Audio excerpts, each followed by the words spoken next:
100 में 90 शोषित हैं, 90 भाग हमारा है। हम इस फार्मूले के तहत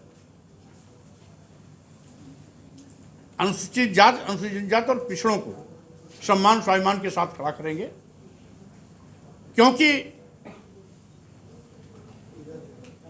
हिंदू के नाम पर अनुसूचित जाति, अनुसूचित जनजाति और पिछड़ों का वोट तो लेते हैं, लेकिन सत्ता में आने के बाद अगर सही मायने में अनुसूचित जाति, अनुसूचित जनजाति और पिछड़ों को ये हिंदू मानते तो इनका आरक्षण खत्म नहीं करते, इनके सिर पर खड़े होकर पेशाब नहीं करते, शरीर में मलमूत्र लेप करके उसका उपहास नहीं करते। आज अभी कल की एक घटना है, झांसी में एक दलित का सिर मुड़ा करके गांव में नचाया गया, पेट पर उल्टा टांगा गया, बेइज्जत किया गया। इसके पहले अभी इसी उत्तर प्रदेश में, हम उत्तर प्रदेश की बात कर रहे हैं, 1 महीने के अंदर 2 दर्जन से ज़्यादा अनुसूचित जाति और अनुसूचित जनजातियों की हत्या की गई, और हत्या करने वाले एक वर्ग विशेष के हैं। क्या जब ये हत्या करते हैं, आरक्षण खत्म करते हैं, हमारे साथ सौतेला व्यवहार करते हैं, अमानवीय व्यवहार करते हैं, तो उस समय हम इनको हिंदू नजर नहीं आते? इसका मतलब है हिंदू अनुसूचित जाति, अनुसूचित जनजाति और पिछड़ों के ओर पर डकैती डालने का एक फार्मूला। सही मायने में आज भी हम अनुसूचित जाति हैं, अनुसूचित जनजाति हैं और पिछड़े हैं, जिसको पहले ये शूद्र कह करके हमारे साथ जानवर से बदतर जिंदगी जीने के लिए परिस्थितियां पैदा करते थे।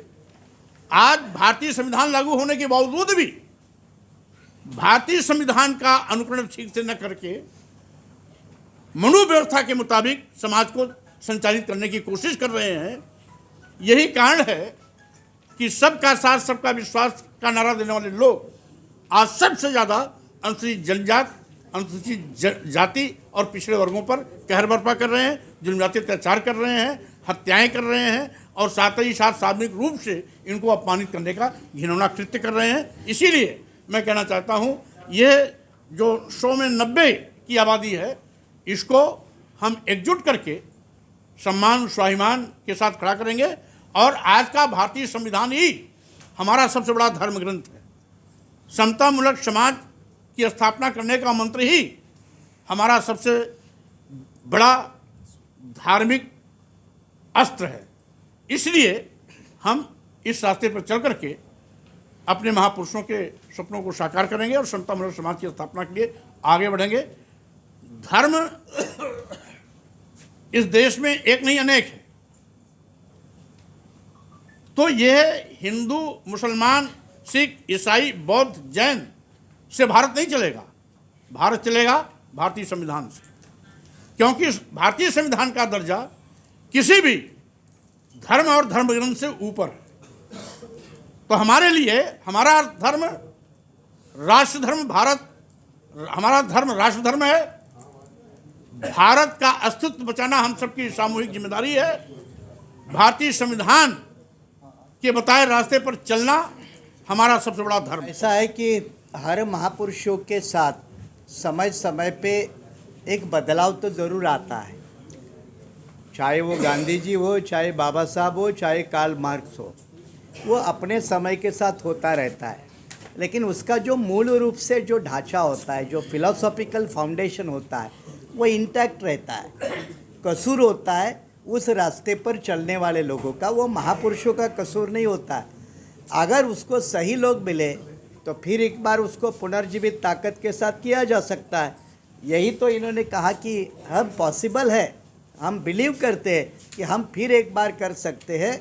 यही तो हम बीबीए की भूमिका रख रहे हैं कि बीबीए ठीक है, SC ST के MP MLA है, लेकिन वो अगर कारीगर साबित होते तो हमें नया प्रयास करने की ज़रूरत नहीं होती।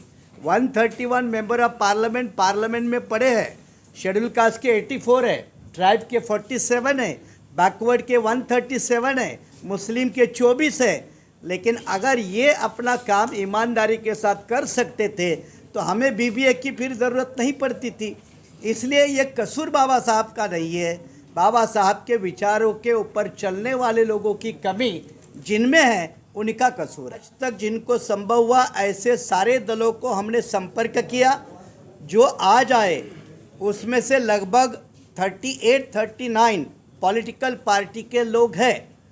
बाकी लोगों को भी निमंत्रण ऑर्गेनाइज़र के तरफ से भेजा गया था, लेकिन वो अभी तक नहीं आए। लेकिन हम उम्मीद करते हैं कि वो भी भविष्य में इस नए एक्सपेरिमेंट के साथ मूवमेंट और राजनीति के हित में ज़रूर आएंगे, ये हमें विश्वास। आज के राजनीति का फोकस अब सेंट्रल पॉलिटिक्स के बजाय स्टेट पॉलिटिक्स के ऊपर ज़्यादा है।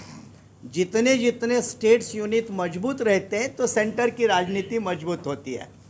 और इसलिए हमारे जो पीछे सारे राजनीतिक दल के सम्मानीय अध्यक्ष बैठे हैं, वो अपने अपने स्टेट में पकड़ बना के बैठे हैं, या भविष्य में और उसको मजबूत कराएंगे। फेडरल पॉलिटिक्स में राज्यों के यूनिट जितने मजबूत होंगे उतनी केंद्र की राजनीति मजबूत होगी। और इसी का प्रयास हम बीबीए के माध्यम से भी होगा कि एक तरफ से सेंटर की राजनीति हम मजबूत सफलता के साथ करें, और स्टेट वाले हमारे राजनीतिक दल हैं उनको भी एक ताकत सारे माध्यम से देने के प्रदान करके उनको भी राज्यों के राजनीति में मजबूत करें। तब ये दोनों तरफा ताकत बढ़ेगी, तो हम सेंटर में आराम से जो भी पॉलिसी मेकर है, जिसकी भी सरकार है, उनको गले की हड्डी बन सकते हैं। पहली बात तो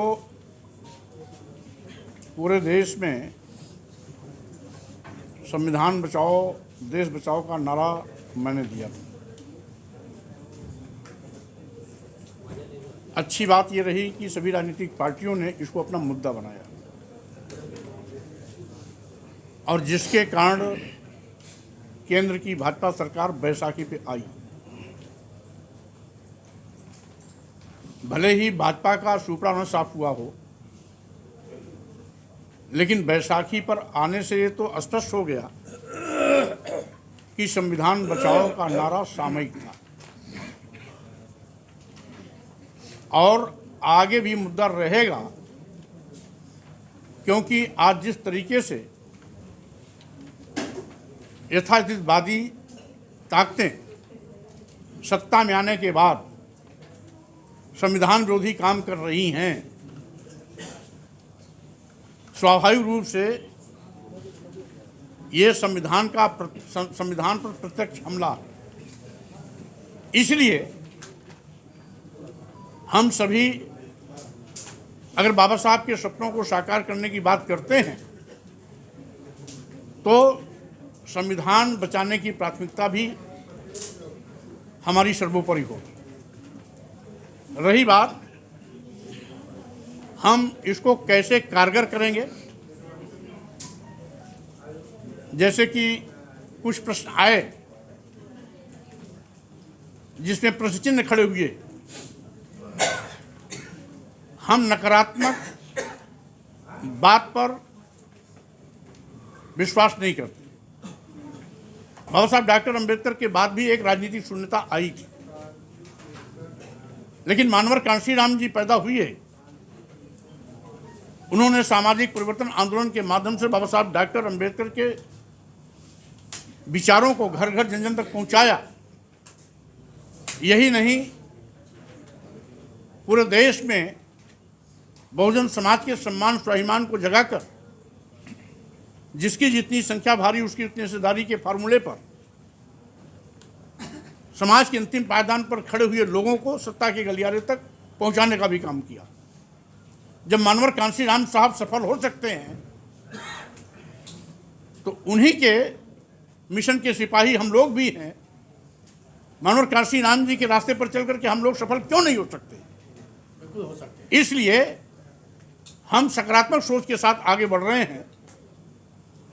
हमें पूरा विश्वास है, हम और राजनीतिक पार्टियों के सभी राष्ट्रीय अध्यक्ष लोग मिलकर के समतामूलक समाज बनाने की दिशा में आगे बढ़ेंगे, और कोशिश होगी कि जो हमारे महापुरुषों का सपना था वो साकार।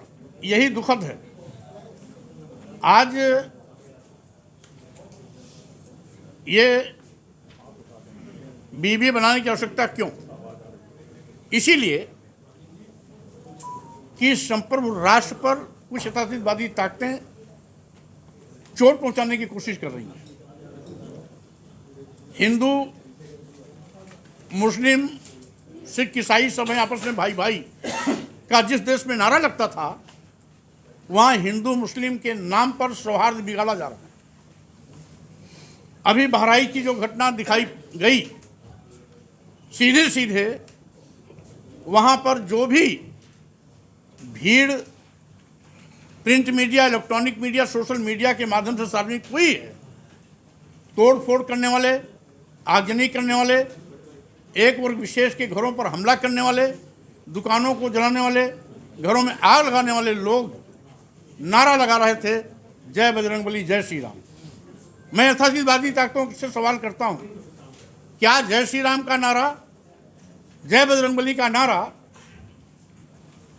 आगजनी, हिंसा, तोड़फोड़, सांप्रदायिक सौहार्द बिगाड़ने का लाइसेंस है? इसलिए आज बीबीए की आवश्यकता इसीलिए है कि इन सांप्रदायिक ताकतों को जो सौहार्द बिगाड़ने की कोशिश में लगी है, इनको भी हम जवाब दे सकें।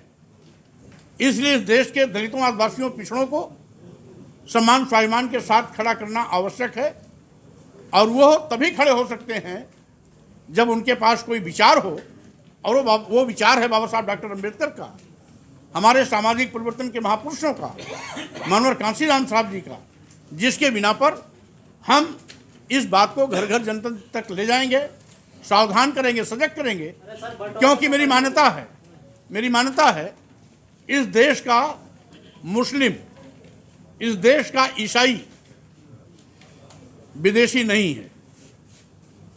इस देश के दलित, आदिवासी, पिछड़े समय समय पर सामाजिक रूप से सम्मान स्वाभिमान पाने के लिए अपना धर्म बदले हैं। वही धर्म परिवर्तन करके कभी कोई इस्लाम धर्म कबूल किया है, कभी ईसाई बना है, और यहाँ तक कि सिख धर्म का इजाद भी इसी वर्ग के लोगों ने किया है।